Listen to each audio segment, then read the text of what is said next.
the 72 trials were coming up from Munich. People got more interested in marathons. So then half marathon was the kind of a logical, it just seemed like the thing to do.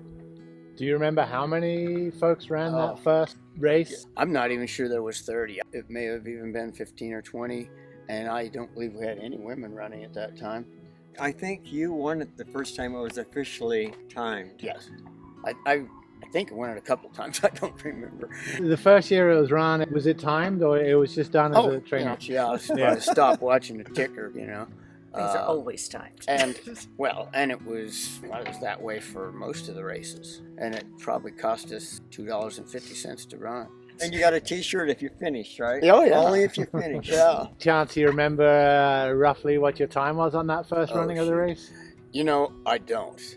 With those hills, it's hard to tell. There was a rule of thumb that whatever you ran the Horsetooth Half Marathon in, you could double that and figure that's what your marathon time would be. Yeah, that checks out because typically we handicap a Horsetooth half time. If you want to figure out your flat sea level time, at the pointy end of the field, subtract 4 or 5 minutes. Mm-hmm. Oh, yeah. Yeah. So the first 1-2 years, it was 30 or 40 folks? Yeah, it wasn't big. And it was mostly local. Do you want to explain what the route was? I think it was in 78 or 79, the classic course or the counterclockwise course started on 42C, adjacent to what was then Hughes Stadium, and went east to Overland Trail, and then took a left and went north all the way to the Bingham Hills. Goes up Bingham Hill, yes. And somewhere there in Bingham Hills was 5 miles, 5-mile mark. And the good thing about that classic course was it gave you a chance to kind of warm up for the big hill that was coming. Tenderize. Yeah. Tenderize your muscles. It was pretty. So Bingham Hill Road into that County Road 23C. You took a left there and went south to the Dam Hill. It became known as the Dam Hill. And it was dirt when I ran it. And at the top of the hill is 8 miles. And usually whoever's at the top of the hill there would win the race. So you keep following the Horsetooth Reservoir Dam, and you get to a split in the road, and you take a left and went down the hill, and it finished on 42C one of the years, or it could finish somewhere on the outside of the stadium, right at the gates of the stadium. They weren't letting us in there then. And that was the classic course. And there was 40 or 50 diehards were running it then. That's how small it was. Yeah. Boy, the Horsetooth Half has come a long ways. Oh, yeah. So Mercedes, do you remember when the first time you ran the race was? I want to say 89 Okay. is probably around the first time. And was that on the classic course? That was the classic course, and we had the dirt going up the Dam Hill, and I remember when that changed, and I used to live around there, so I would train on those hills as well, usually going in the other direction. That was my long run training route. So we just decided to try the half marathon one time. What memories do you have from that the first time you did the Horsetooth Half in? It was hard. I remember it was hard. I really like the new course better as you're slowly going downhill. You're still pretty tenderized by the end. So we had the classic course, we had a couple of changes with the dam construction. What was the next phase of the course history? So in 2006, it was decided to start running clockwise again, like it originally was run. The clockwise course would come out to Overland and just be on it for a few steps before you got back onto the bike path that went into the tunnel and finished on Linden near New Belgium Brewery. The thing about that course for me is you really have to be ready for those first 2 huge hills. Whereas with the classic course, you at least got a chance to warm up a little bit before you hit that. Because you can ruin your race in a hurry on that new course. That's essentially the course that we run today then? That was set in 2006? Yeah. The first few years was the same die-hard runners. But then Norm and Jan Wright were in Foot of the Rockies. And they started really promoting the race. Norm was good about taking photographs.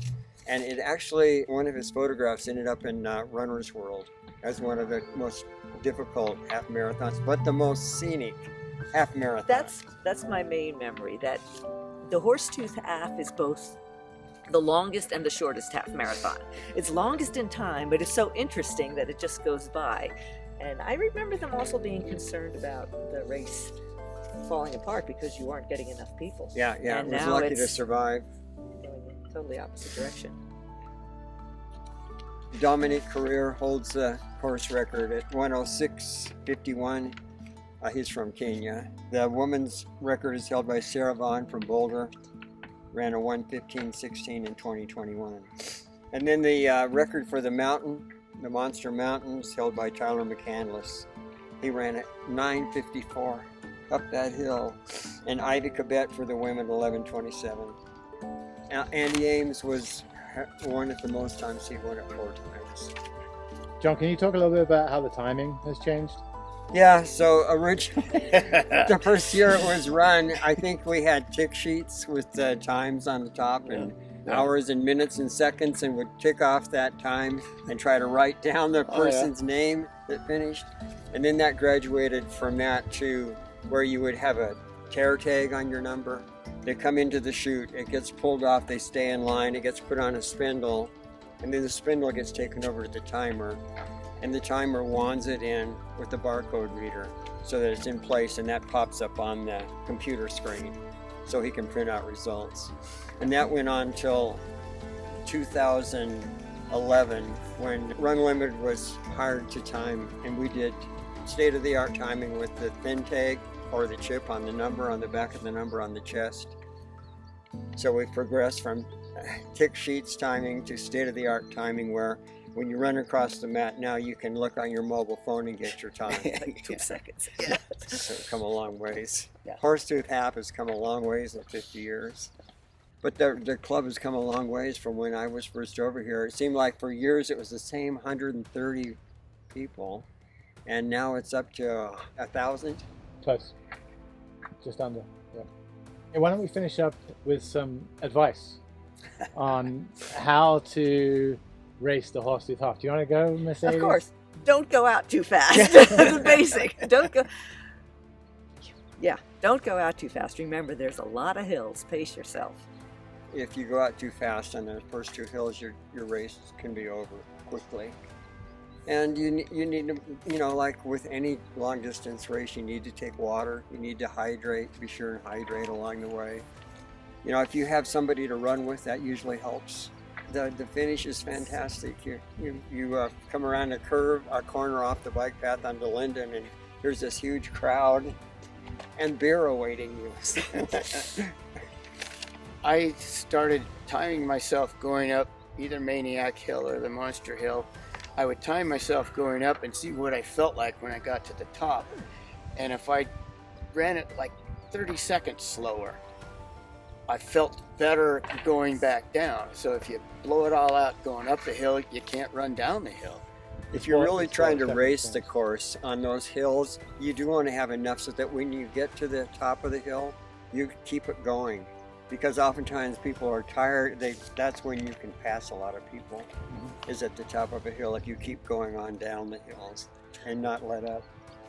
And I feel from a nutrition point of view, I do take some sort of fuel, an electrolyte drink or something at about the 8-mile, 9-mile mark. It does make a huge difference at the end, especially with the hills, where I think that'll make you more prone to cramping. Again, you'll be running faster, putting more strain on your muscles than you're probably used to doing. So yeah, a little bit of more than water is helpful. And knowing the whole course is really key, because after you get over those 2 hills, you've got many more hills on Centennial Drive. It's not over. And then you've got Bingham Hill. Bingham Hill's Hill's. It's a surprise. And then there's a long flat.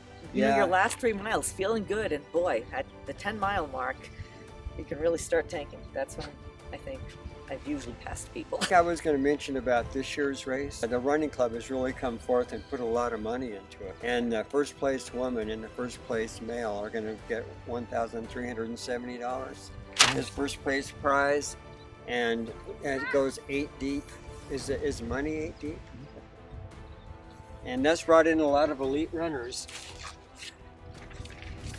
Yeah, if the winner gets the premium for the top of Monster Mountain and sets a course record, then they can win over $2,000. So Wow. Oh wow! we have I didn't see $500 that. up for the course record. Nice.